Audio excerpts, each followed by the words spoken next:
Joe Biden konfirmasi serangan Amerika Serikat di Suriah tewaskan pemimpin ISIS.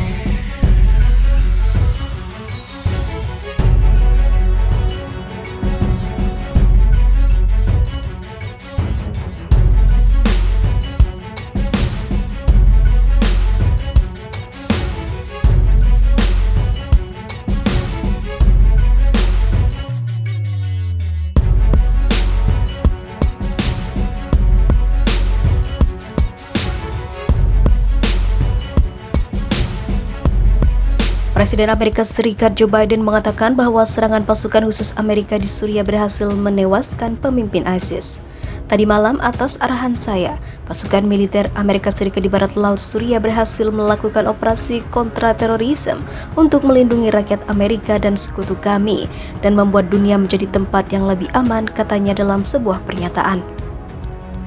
Berkat keterampilan dan keberanian angkatan bersenjata kami telah keluar dari medan perang Abu Ibrahim al-Hashimi al-Quraisy, pemimpin ISIS. Semua orang Amerika telah kembali dengan selamat dari operasi. Saya akan menyampaikan pidato kepada rakyat Amerika nanti pagi. Semoga Tuhan melindungi pasukan kita, sambung Joe Biden seperti dilansir dari ABC News pada Kamis kemarin.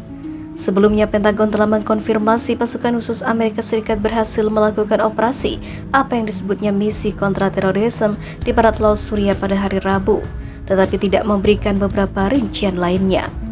Pasukan operasi khusus Amerika Serikat di bawah kendali Komando Pusat Amerika Serikat melakukan misi kontraterorisme malam itu di barat laut Suriah. Misi itu berhasil besar.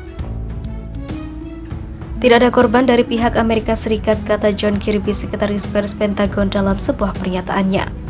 Informasi lebih lanjut akan diberikan saat tersedia, sambungnya. Menurut seorang pejabat Amerika Serikat, salah satu helikopter yang digunakan dalam misi mengalami masalah mekanis dan kemudian harus diledakkan di darat oleh pasukan Amerika Serikat. Namun tidak ada korban jiwa. Tidak ada rincian yang diberikan tentang apakah itu melibatkan pasukan darat dan helikopter seperti yang diklaim dalam berbagai laporan media sosial yang muncul dari Suriah pada Rabu malam. Koresponden senior ABC di Gedung Putih Mary Bruce melaporkan bahwa sumber yang mengetahui situasi tersebut mengatakan setiap korban sipil yang dilaporkan diakibatkan oleh target atau anggota keluarga yang meledakkan alat peledak pada awal operasi, bukan dari pasukan Amerika Serikat. Unggahan media sosial melaporkan kemungkinan aktivitas militer Amerika Serikat di Provinsi Idlib, sebuah kota di Suriah Barat jauh, dekat dengan perbatasan dengan Turki. Beberapa postingan termasuk video yang tampaknya menunjukkan adegan serangan yang terjadi di malam hari, di mana suara tembakan dan helikopter yang terbang rendah terdengar di dekat kota Atima dan juga Darbalut. Sekitar 1.000 tentara Amerika Serikat di Suriah beroperasi di Suriah Timur untuk mendukung misi melawan Amerika atau melawan ISIS. Pasukan Amerika tidak beroperasi di daerah yang dikuasai pemerintah di barat laut Suriah, terutama di Provinsi Idlib yang merupakan tempat pelindungan ekstremis selama dekade terakhir. Tetapi mereka secara sporadis melakukan misi kontraterorisme di Idlib, menargetkan berbagai kelompok ekstremis Islam dengan serangan pesawat tak berawak. Misi profil tertinggi adalah serangan darat yang menewaskan pemimpin tertinggi ISIS, Abu Bakar al-Baghdadi, yang bersembunyi di sebuah rumah dekat perbatasan dengan Turki pada 27 Oktober lalu. Sementara itu,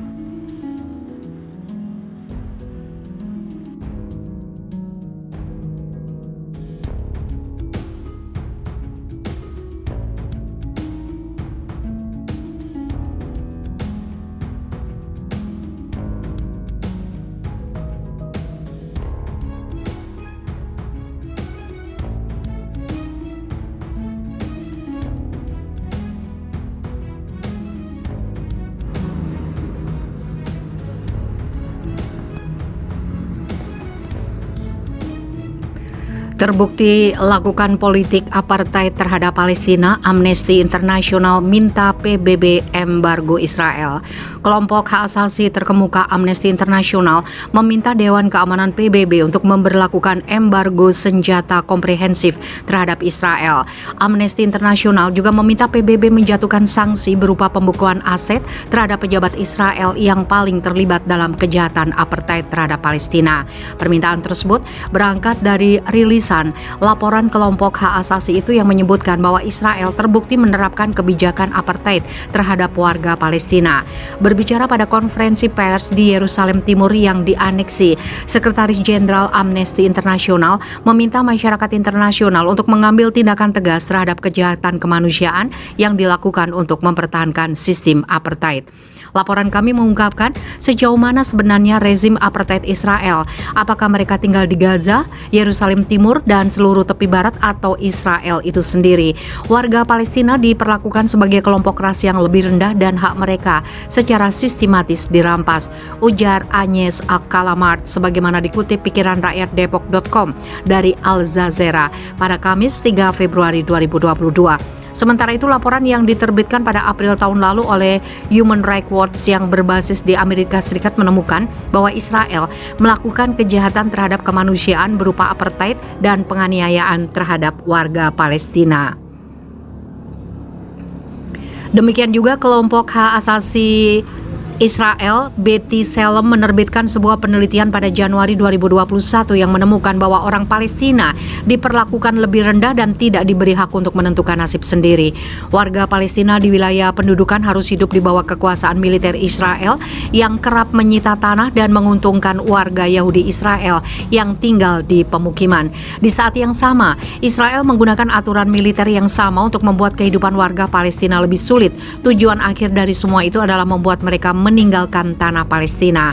Amnesty mengatakan pembunuhan di luar hukum terhadap pengunjuk rasa Palestina di Gaza merupakan gambaran paling jelas tentang bagaimana otoritas Israel menggunakan tindakan terlarang untuk mempertahankan status quo. Hal itu mengacu pada periode selama 2018 dan 2019. Penduduk Palestina di Gaza mengadakan demonstrasi di sepanjang pagar pemisah Israel, menyerukan hak untuk kembali bagi warga pengungsi dan di akhirnya blokade.